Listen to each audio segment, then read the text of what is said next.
Avis vascular centre మన దేశంలోనే the best varicose veins hospitals.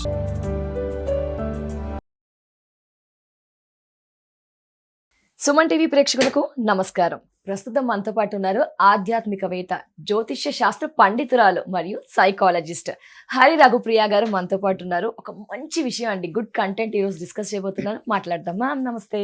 నమస్తే నాన్న. ఎస్ మేడం, ఆడవారికి చాలా ప్రీషియస్ ఏంటి మేడం? బంగారం. ఎస్, బంగారం గురించి అడగబోతున్నాను మేడం. ఇది ఆర్థిక పరంగా ముడిపడి ఉంటుందా లేకపోతే జ్యోతిష్య శాస్త్ర పరంగా ముడిపడి ఉంటుందా? చూసుకుంటే గనక సూర్యుడు, గురుడు, శుక్రుడు ఇవి ఉచ్చ స్థితిలో ఉంటే భారీగా పెరిగిపోవడం, నీచ స్థితిలో ఉంటే పడిపోవడం, ఇలాంటి ఏమైనా లింక్ ముడిపడి ఉండిందంటారా? ఎందుకంటే నేను చిన్న ఉన్నప్పటి నుంచి, మీరు చిన్న ఉన్నప్పటి నుంచి చూస్తున్నారు. ఇప్పటి వరకు హైక్ అవ్వడమే, ఎక్కడ 2000, 200, 300 తగ్గడం మాత్రమే చూస్తున్నా. ఇదంతా ఇంపాక్ట్ దేని ద్వారా జరుగుతుంది? మేము కొనాలి అనుకుంటే సామాన్య, మధ్యతరగతి, రిచ్ పర్సన్స్ ఎప్పుడు కొనుక్కోవచ్చు? దీనికి ఆ లక్ష్మీదేవికి ఏంటి సంబంధం? నమస్తే. ఓం శ్రీ మాత్రే నమః. శ్రీ మహాలక్ష్మీదేవి అయి నమః. అయితే మనం బంగారం గురించి మాట్లాడుకుంటున్నాం కదా.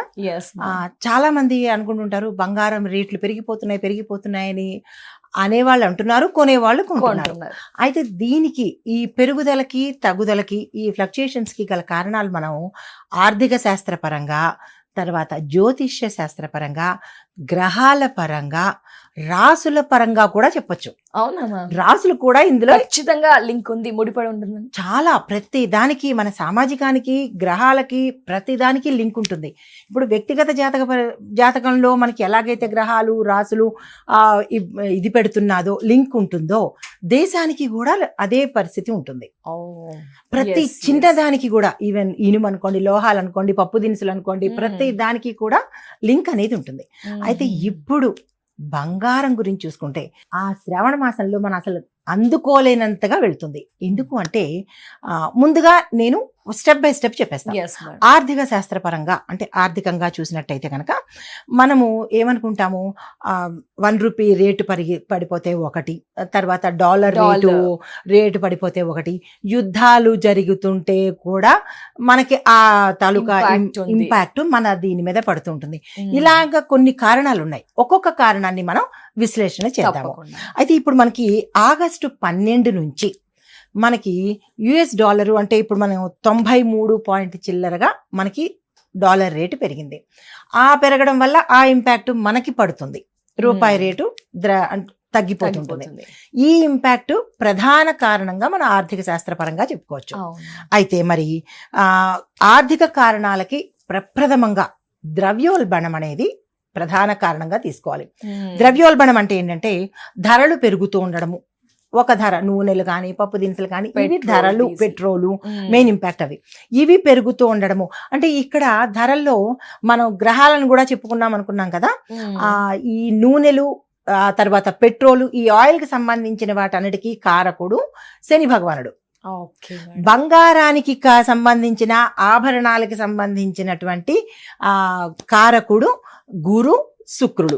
గురువేమో ధనము, సంపదకి అయితే శుక్రుడు ఆభరణాలకి ప్రతీక. సో ఆభరణాలంటే మనకి బంగారం, వెండి కదా. సో వీటికి ఇది ఆధ్యాత్మిక పరంగా. అయితే బంగారం మనం దేనికి జనరల్ గా పెట్టుకుంటాము? నిలవ కోసము పెట్టుకోవడం తక్కువ, ఎక్కువగా మనం బ్యాంకుల్లో దాచుకోవడము, ఇంట్రెస్ట్ తీసుకుంటూ ఉంటాం, వాటికి వాడుతుంటాం. ఇది ఒక ప్రధాన కారణం, ద్రవ్యోల్బణం ఒకటి. రెండవది వడ్డీ రేట్లు. బ్యాంకుల్లో అనుకోండి, బాండ్స్ అనుకోండి, వడ్డీ రేట్ల కారణంగా కూడా మనకి బంగారం ధర, మిగతావి మనకు అంత కనిపించవు. కానీ బంగారం అనేటప్పటికే బంగారం పెరిగిపోయింది అనుకుంటాం, సైమిల్టైనస్ గా మనకి పెట్రోల్ కూడా పెరుగుతుంది. దాన్నంత పట్టించుకోము, బంగారానికి మాత్రమే ప్రధానంగా. ఆ బంగారాన్ని ఆడవాళ్ళు పట్టించుకుంటారు, పెట్రోల్ గాని మిగతావి గాని మగవాళ్ళు పట్టించుకుంటారు. అయితే దీనికి మనకి వడ్డీ ఇవ్వకపోవడం, వడ్డీలు తగ్గించడం మూలకంగా బంగారం రేటు పెరిగే అవకాశం ఉంది. ఇంకా మూడవది అమెరికన్ డాలర్ ప్రభావము. మనకు అది ప్రాతిపదికగా తీసుకుంటాం కాబట్టి $, మనం ప్రాతిపదికగా తీసుకునేటప్పుడు అక్కడ కనుక ఏదైనా డిస్టర్బెన్సెస్ వస్తే, హెచ్చు తగ్గులు వస్తే, ఆ ఇంపాక్ట్ మనకి భారతదేశంలో ఎక్స్క్లూజివ్, ప్రపంచమంతా ఉంటుంది కానీ మనం భారతదేశంలో ఇది ఎక్కువగా ఇంపాక్ట్ అయ్యే అవకాశం కనబడుతుంది. ఆ ఇన్ఫ్లుయెన్స్ దేని మీద పడుతోంది? బంగారం మీద పడుతోంది. అయితే నాలుగవది ఏంటంటే యుద్ధాలు, తర్వాత భౌగోళిక ఉద్రిక్తతలు అంటే న్యాచురల్ డిజాస్టర్స్ ఉంటాయి కదా, Yes. వీటి మీద కూడా ఈ ప్రభావం పడే అవకాశం ఉంది. మరి ఆ విధంగా ఎక్కడ పూడ్చాలి ఆ నష్టాన్ని? మనం ఈ బంగారం రీత్యా, పెట్రోల్ రీత్యా లేదా ఆయిల్ రీత్యా ఇట్లాగా మనం దాన్ని పూడ్చుకోవాలి. మిగతావి రెండు కనపడదు, కానీ ఈ బంగారం అనేది మాత్రమే కొత్తగా ఎలివేట్ అవుతూ ఉంటుంది. అయితే ఈ రాజకీయ అస్థిరత్వం వల్ల, దేశాల యొక్క మధ్య ఉద్రిక్త వాతావరణాల వల్ల ఈ బంగారం పెరిగేది అవకాశం ఉంది. ఇంకా 5వది ఏంటంటే, సెంట్రల్ బ్యాంకు ఎక్కువగా మనకి బంగారాన్ని కొనేస్తూ ఉంటుంది. ఎప్పుడైతే ఎక్కువగా కొనడం జరిగిందో ప్రపంచ బ్యాంకులు నిల్వలు అంటే మన ఇంటర్నేషనల్ గా కూడా ఈ ఫ్లక్చుయేషన్ ఏర్పడడం వల్ల బంగారం మీద ఆ ఇన్ఫ్లుయెన్స్ పడి రేటు పెరిగే అవకాశం ఎక్కువ కనబడుతుంది. తర్వాత 6వది మన ఇండియన్ రూపీ తగ్గిపోతూ ఉంటుంది.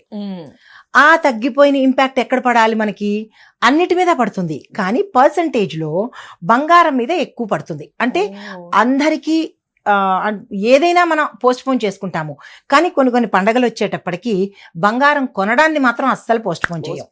ఏదో ఒక విధంగా చేస్తాము, కొనుగోలు చేస్తాము. అయితే ఈ కొనుగోలు చేసి మనం దాన్ని దేనికి ఉపయోగించుకుంటాము? బ్యాంకుల్లో పెట్టుకుని రుణాల ద్వారా మనం దాన్ని తీసుకోవడానికి ఉపయోగపడుతుంది. మిగతా రుణాలు అంత తొందరగా రావు. ఒక ప్రాపర్టీస్ ఉన్నాయనుకోండి, బిల్డింగ్లు కానీ లేదా భూములు కానీ, దాని మీద అంత తక్కువగా తొందరగా కనిపించదు, రాదు.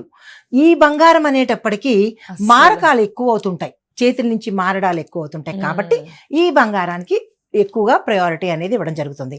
తద్వారా రేట్లు పెరిగే అవకాశం ఉంది. అయితే ఇంకొకటి ఏంటంటే, మనకి పెట్టుబడి వ్యవస్థ మీద కూడా ఈ బంగారం రేట్లు పెరగడానికి అవకాశం ఉంటుంది. ఇన్వెస్ట్మెంట్స్ తగ్గిపోతున్నాయి అనుకోండి, మరి అది ఏ రకంగా పూడ్చాలి? మన నిత్య కూర్చొల్లో అంటే ధరలు పెరగడానికి కానీ, లేదా మన తాలూకా ఎన్డీఏ పెరగడానికి కానీ, మరి దేన్ని మనం ప్రాతిపదికగా తీసుకోవాలి? బంగారాన్ని ప్రాతిపదికగా తీసుకోవాలి. ఇది ఒక కారణం అవుతుంది. ఇక మరి ఇవి శాస్త్రపరంగా అంటే ఆర్థిక శాస్త్రపరంగా. మరి ఇంకా రాసుల పరంగా, గ్రహాల పరంగా వెళ్ళినట్టయితే మనకి జ్యోతిష్య ప్రకారంగా, ముండైన్ జ్యోతిష్య శాస్త్ర ప్రకారంగా ప్రత్యేకంగా ఇది ఈ ఫ్లక్చుయేషన్స్ కోసమే ఈ జ్యోతిష్యాన్ని మనం ప్రాతిపదికగా తీసుకుంటాం. అది చెప్తాను. అంటే ఈ జ్యోతిష్య శాస్త్రంలో సూర్యుడు బంగారానికి ప్రతీక. బంగారానికి, రాజయోగానికి, నాయకత్వ లక్షణాలకి, తర్వాత రాజయోగానికి ప్రతీక. అంటే మేడం, సూర్యుడు మంచి యోగం అతిగా ఉంటే గనక వారికి బంగారం ఎక్కువ వస్తుంది, అట్లనా? ఎలా అంటారు మేడం? అలా అని కాదు, అంటే ఒక్కొక్క లోహానికి ఒక్కొక్క అధిపతి. ఇప్పుడు ఆర్థిక శాఖ మంత్రి, దేవాదాయ శాఖ మంత్రి, అలాగా సూర్యుడు బంగారానికి అధిపతి. ఇచ్చేది మళ్ళా గురుడు, సంపదని ఇచ్చేది గురుడు, కానీ అధిపతి మాత్రం సూర్యుడు. సూర్యుడు అధిపతి, గురుడు. శుక్రుడు ఆభరణాలకి, వెండి కాని బంగారం కాని ఆభరణాలకి అధిపతి, సౌందర్యానికి అధిపతి శుక్రుడు. అంటే మిగతా కూడా ఉన్నది, దాంపత్యానికి అనుకోండి, వివాహానికి అనుకోండి, అది ఎక్స్టర్నల్. మనం మాట్లాడుకునేది గోల్డ్ గురించి కాబట్టి ప్రత్యేకంగా ఆభరణాలకి అధిపతి శుక్రుడు అన్నమాట. శని భగవానుడు మిగతా లోహాలకి, అంటే ఇనుము, ప్రత్యేకంగా ఇనుము, ఈ ఇనుముకి అధిపతి శని భగవానుడు. మళ్ళా దీంతో పాటు దీర్ఘకాలిక మార్కెట్లో ఒత్తిడులు, ప్రెషర్స్ ఎక్కువ ఉంటే కూడా అది ఇంపాక్ట్ బంగారం మీద పడే అవకాశం ఉంది. ఇనుమును అంతగా పట్టించుకోదు, బంగారం మీదే ఫోకస్ అందరికీ ఉంటుంది. అయితే ఈ రాహువు అంటే మనకి ఫ్లక్చుయేషన్స్ ఉన్నాయి కదా, పెరగడం తగ్గడం, పెరగడం తగ్గడము, దీనికి ఎవరు కారకుడు? రాహు కారకుడు. భయానికి, భయం ఏంటి? అరే బంగారం పెరుగుతోంది, తగ్గుతోంది అన్న భయం అనేది ప్రతి మనిషిలో ఉంటుంది. దీనికి కారకుడు ఎవరంటే రాహువు. అంటే ఇప్పుడు మీకు అర్థమైంది కదా. ఆర్థిక శాస్త్రంతో పాటు గ్రహాలు, రాసులు కూడా. ఇప్పుడు రాసులు ఏమిటనేది చూద్దాం. ఇప్పుడు మనకి శుక్రుడు వృశ్చికంలోను, తులాలోను సంచారం చేస్తుంటాడు కొంత సమయానికి. ఈ సమయం మనకి ఆగస్టు, సెప్టెంబరు, అక్టోబరు, ఈ సమయంలో ఈ గ్రహాల సంచారం జరుగుతున్నప్పుడు మార్కెట్ ధర బంగారం మీద ఎక్కువగా, అంటే మార్కెట్లో బంగారం మీద ఇంపాక్ట్ పడే అవకాశం ఉంటుంది. మీరు గమనించారా లేదు, మనకి శ్రావణ మాసం వచ్చేది కూడా ఇంచుమించు ఇదే మాసాలు కాబట్టి బంగారం మీద ఎక్కువగా ఇంపాక్ట్ పడుతుంది. దాంతో పాటు మరి సూర్యుడు బంగారానికి ఎందుకంత ప్రాధాన్యత ఇస్తున్నాడంటే సూర్యుడు గ్రహము ఎరుపు రంగులో ఉంటుంది, అంటే గోల్డ్ కలర్ లో ఉంటుంది. గోల్డ్. అందుకని సూర్యుడు బంగారానికి అధిపతిగా అయ్యాడు. మరి సూర్యుడు బంగారం మీదే ఎందుకు ఇంత ప్రభావం అంటే ఏ వ్యక్తి అందరూ కొనలేరుగా, మళ్ళా ఎవరు కొనగలరు అంటే ఎవరి జాతకంలో అయితే సూర్యుడు ఉచ్చ స్థితిలో ఉన్నాడో వారికి బంగారం కొనుక్కోవడానికి స్తోమత ఏర్పడుతుంది.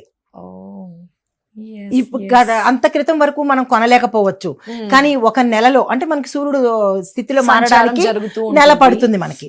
అయితే కిందటి నెల అరే మనం కొనుక్కోలేకపోయాము, ఈ నెల కొనగలుగుతున్నాము అంటే ఏదో రకంగా వనరులు మనకి సమకూరుతాయి, ఆ రకంగా కొనగలుగుతాము. అంటే అక్కడ సూర్యుడు జాతకరీత్యా ఉచ్చ స్థితిలో ఉంటే బంగారం కొనుక్కోవడానికి అవకాశం ఉంటుంది. తర్వాత ఏ రాశిలో సంచారం చేస్తున్నాడు, నక్షత్రం ఓకే, ఏ రాశిలో ఉన్నాడు అంటే ఆ వ్యక్తి ఏ రాశికి చెందినవాడు. మనకి 27 నక్షత్రాలు ఉంటాయి, 27 నక్షత్రాలు ఒక్కొక్క నక్షత్రంలో 9 పాదాలు ఉంటుంటాయి.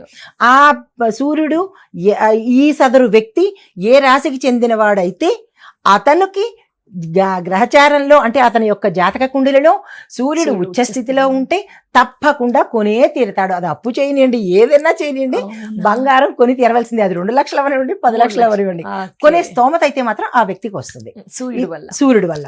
ఇంకా గురుడు వల్ల చూసినట్టయితే ధనానికి సహజ కారకుడు గురుడు. సూర్యుడు గురుడు కలిస్తే ఇక చెప్పేదే ఉంది, సంపదలు ఇచ్చేవాడు, కొనడానికి కారకుడు, వీళ్ళిద్దరూ కలిస్తే తప్పనిసరిగా అక్కడ బంగారం కొని తీరవలసిందే. ఓకే.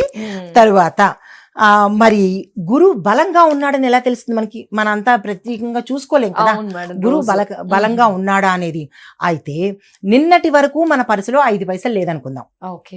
ఆల్ ఆఫ్ సడన్ గా మీకు ఏదో ఒక ఇంట్రెస్ట్ రూపంలో కానీ ఎవరైనా గతంలో తెచ్చి ఇవ్వడం కానీ ఇలాంటివి ఏమైనా చేశారు అంటే మనం కొంచెం అజ్యూమ్ చేసుకోవచ్చు.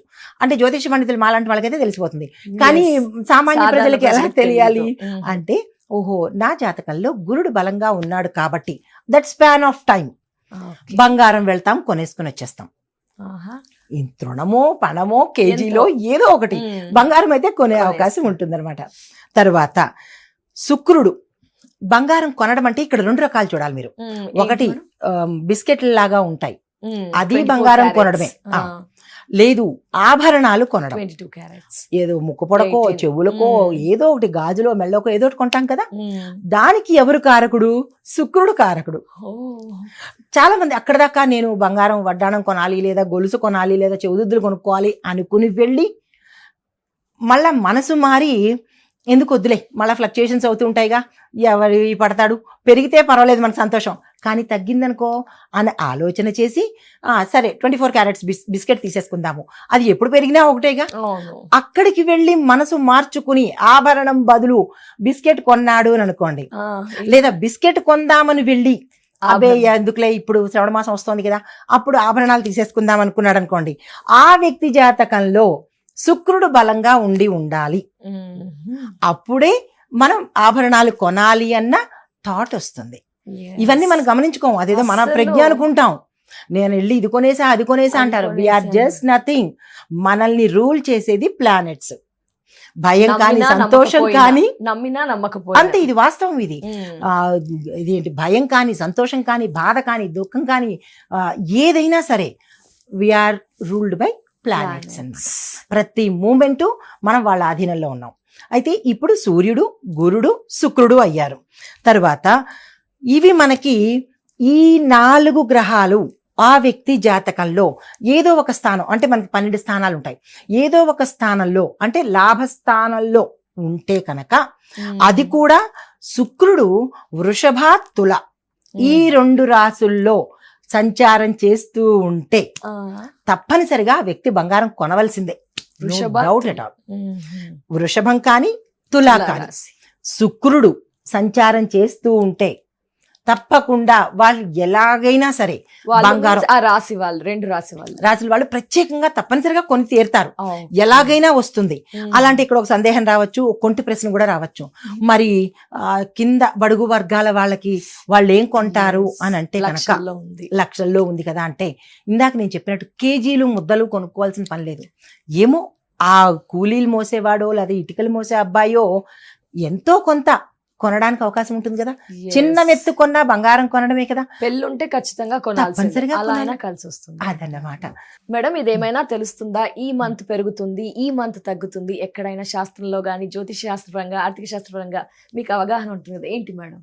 తప్పకుండా మనకి ముండేన్ ఆస్ట్రాలజీ ప్రకారము గ్రహాల గణన చేసేటప్పుడే శాస్త్రజ్ఞులు ఏ ఇయర్ కా ఇయర్ చేస్తూ ఉంటారు. మనకి నవనాయక ఫలితాల్లో తెలుస్తుంటాయి. ఓకే. నవనాయక ఫలితాలు దీని మీద ఇంత పెరుగుతుంది, ఇంత తగ్గుతుంది, అవును. వర్షాలు అవన్నీ మనకి పంచాంగ శ్రవణంలో తెలుస్తాయి. దాన్ని ఆధారితంగా మనకి ఆగస్టు 2026 గోల్డ్ రేట్లు బలంగా పెరిగే అవకాశాలు ఉన్నాయి. ఇప్పుడు 142 చిల్లర ఉంది. అది ఇంకొక శాతం పెరిగే అవకాశం ఉంది తప్ప తగ్గేదైతే కనపడలేదు ఆగస్టు నెలంతా. ఓకే. మళ్ళా సెప్టెంబర్ వరకు. సెప్టెంబర్ లో ఎలా ఉంటుందంటే స్థిరంగా ఉంటుంది, అంటే లైక్ Okay. వెలాసిటీ అంటే ఇంకా స్టేబుల్ గా Stable గా ఉండిపోతుంది. ఉంటుంది.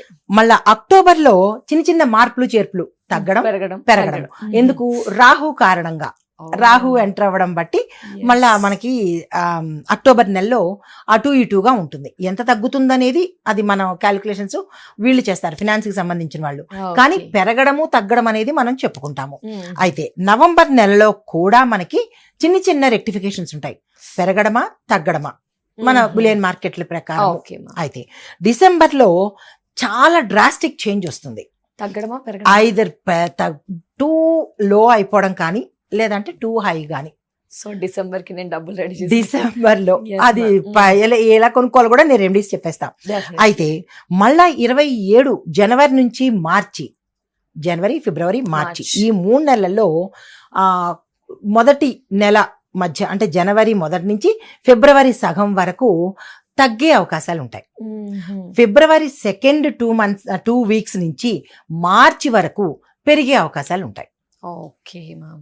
అంటే ఈ 3 నెలల్లో 1.5 మంత్ తగ్గడము, 1.5 మంత్ పెరిగే అవకాశాలు ఉంటాయి. అయితే ఏప్రిల్ మేలో స్టేబుల్ గా ఉంటాయి. ఎంతకి పెరుగుతుందో ఎంతకి తగ్గుతుందో అది స్టేబుల్ గా ఉండిపోతుంది. కాన్స్టెంట్ గా ఆ 2 మంత్స్ లో నిలకడగా ఉండిపోతుంది. తర్వాత జూన్ దగ్గరికి వచ్చేటప్పటికి ఒక ఫైర్ లాంటి టర్నింగ్ పాయింట్ తిరుగుతుంది. అది ఏమిటి అనేది మన ఆర్థిక నిపుణులు సెలవిచ్చే వరకు మనకి తెలియదు. కాకపోతే అది చాలా సెన్సేషనల్ గా ఉండే అవకాశం ఉంటుంది. అందరిలోనూ ఒక చర్చ అయ్యే అవకాశం కనబడుతుంది బంగారానికి సంబంధించి.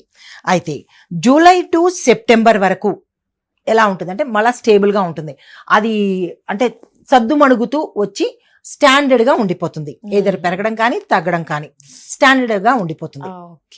తర్వాత అక్టోబరు డిసెంబర్ మళ్ళీ నెక్స్ట్ ఇయర్, ఈ అక్టోబర్ కాదు, 27 అక్టోబరు నుంచి అక్టోబర్ నవంబర్ డిసెంబర్ ఈ 3 నెలలు మన యొక్క పరిస్థితులను బట్టి పెరగడమా తగ్గడమా, అంటే దేశ కాలమాన పరిస్థితులు ఉంటాయి కదా, ఆర్థిక పరిస్థితిని బట్టి పెరగడమా తగ్గడమా, ఇవన్నీ ఇంటర్లింక్డ్ విత్ బ్యాంక్స్, బాండ్స్, యుద్ధాలు, ఇవన్నీ ఆర్థిక పరంగా. ఆస్ట్రాలజీ పరంగా చూసినట్టయితే గ్రహాలు మళ్ళీ మారుతుంటాయి. మళ్ళీ మనకి నెక్స్ట్ ఇయర్ వచ్చేటప్పటికి గ్రహాలు మారుతుంటాయి. అప్పుడు నవనాయక ఫలితాల్లో చూసుకున్నట్టయితే లోహాల మీద ఎవరు ఆధిపత్యం తీసుకున్నారు దాన్ని బట్టి మనం చెప్పగలుగుతాం. ఎస్ మేడం, ఇదంతా ఒక టాపిక్ అయితే మాకు మా ప్రేక్షకులకు కావాల్సింది బంగారం. మేము చాలా రాసుల వారు కొనాలి అనుకుంటాం, కొనాలి అన్నా లేకపోతే కొంతమంది దగ్గర ఉంటుంది బట్ ఎప్పుడు బ్యాంక్ లోనే ఉంటుంది, లోన్లకు పెడతాం స్టడీస్ కోసం, లేదు మాకు తిరిగి రావాలి అనుకుంటాం, లేదు ఉన్నదాన్ని స్థిరంగా వారసుల దాకా అందించాలని కొంతమంది. వీరికి ఏమైనా రెమెడీ చెప్తారమ్మా? తప్పకుండా రెమెడీస్ ఉన్నాయి నాన్న. ఏ నక్షత్రం వాళ్ళైనా ఏ రాసులు వాళ్ళైనా ప్రతి ఒక్కళ్ళు బంగారం మన దగ్గర ఉండాలి అని అనుకున్నప్పుడు, తాకట్టు కానీ అమ్ముకోవడం కానీ మేము చెయ్యొద్దు అని అనుకున్న వాళ్ళు ప్రతి శుక్రవారము తప్పనిసరిగా లక్ష్మీ అమ్మవారిని, కుబేర సహిత లక్ష్మీ అమ్మవారిని, ఎయిదర్ అమ్మవారిని లేదా కుబేర సహిత లక్ష్మీ అమ్మవారిని తప్పనిసరిగా ప్రతి శుక్రవారము, ఇంకది బంగారం మాకు కావాలి అని అనుకున్నంత వరకు ఎవరు వద్దనుకోం కదా. సో కాబట్టి ఈ వీళ్ళిద్దరిని మిగతా దేవతల కన్నా ఎక్కువగా, మీ కులదేవత కానీ లేదా ఇంటి దేవత కానీ వాళ్ళందరికన్నా ఎక్కువగా ప్రత్యేకంగా వీళ్ళని కనుక పూజించుకున్నట్టయితే విధి విధానంలో ప్రతి శుక్రవారం నాడు మాకు కుదరలేదు అని అనుకున్నప్పుడు గురువారం అయినా సరే ఈ 2 వారాల్లో తప్పనిసరిగా లక్ష్మీ అమ్మవారు, కుబేర సహిత లక్ష్మీ అమ్మవారిని పూజ చేసుకోవాల్సిందే. తెల్ల కలువలతో, లక్ష్మీ గవ్వలతో, తరువాత గోమతి చక్రాలతో ఆ ప్రాంతాన్ని బట్టి తెల్లని పువ్వులతో, ఆ సమయంలో మనకి ఏ పువ్వులు వస్తే ఆ పువ్వుల్లో తెల్లని పువ్వులతో అమ్మవారిని పూజ చేయాలి. ఇక్కడ ఇంకొకటి, ఆ లక్ష్మీ అమ్మవారిని పూజ చేస్తున్నప్పుడు తెల్లని వస్త్రాలే మనం ధరించాలి. అంటే ఏదో ఒక అంచు ఉండాలి, పూర్తి తెలుపు కాదు. ఏదో ఒక చిన్న చారో జీరో ఏదో ఉన్న అంచు వస్త్రం ధరించి కనుక పూజ చేసుకున్నట్టయితే తప్పనిసరిగా లక్ష్మీ అమ్మవారు మన ఇంట్లోనే ఉంటుంది. ఎప్పటికీ ఉండాలి అనుకుంటాం కాబట్టి ఎప్పుడు పూజించాలి తప్పనిసరిగా. ఇన్ని వారాలు అలా కాదు, వారాలని ప్రతి శుక్రవారం ఓకే. మనకి వారంలో ఎన్ని శుక్రవారాలు వస్తూ ఉంటాయో అన్ని శుక్రవారాలు పూజిస్తుండాలి. శుచి శుభ్రత పాటించుకోవాలి. శుక్రవారం రోజు అది గురువారం కానీ శుక్రవారం కానీ అంటే మాంసాహారము ఇట్లాంటి పనులు చేయొద్దు. మనకి లక్ష్మి కావాలనుకుంటే ఈ పరిహారాలు చేసుకున్నట్టయితే కనుక మంచి జరిగే అవకాశం ఉంది. దీనికి ఒక చిన్న మంత్రం కూడా ఇచ్చేస్తాను, అది కూడా మీరు చేసుకోండి. ఖచ్చితంగా. ఓం శ్రీం హ్రీం క్లీం కమలే కమలాలయే నమః. చాలా సింపుల్ ఇది. ఎస్ మేడం, అందరూ చేసుకోవచ్చు. చదువు రాని వారు, మంత్రాలు తెలియని వారు చేసుకోవచ్చు. మననం చేసుకోవచ్చు. 11 సార్లు, 27 సార్లు, 54 సార్లు, 108 సార్లు మీకు ఏది అనుకూలత ఉంటుందో అది కనుక చేసుకున్నట్టయితే లక్ష్మీ అమ్మవారు శాశ్వతంగా మీ దగ్గరే ఉంటుంది. తప్పకుండా. చాలా ధన్యవాదాలమ్మా, అద్భుతమైన వివరణ, చాలా క్లుప్తంగా వివరించారు. ఈ సబ్జెక్ట్ కొంతవరకే తెలుసు, కొందరికే తెలుసు, బట్ అందరికీ తెలియచేసినందుకు నమస్కారం. నమస్తేనండి.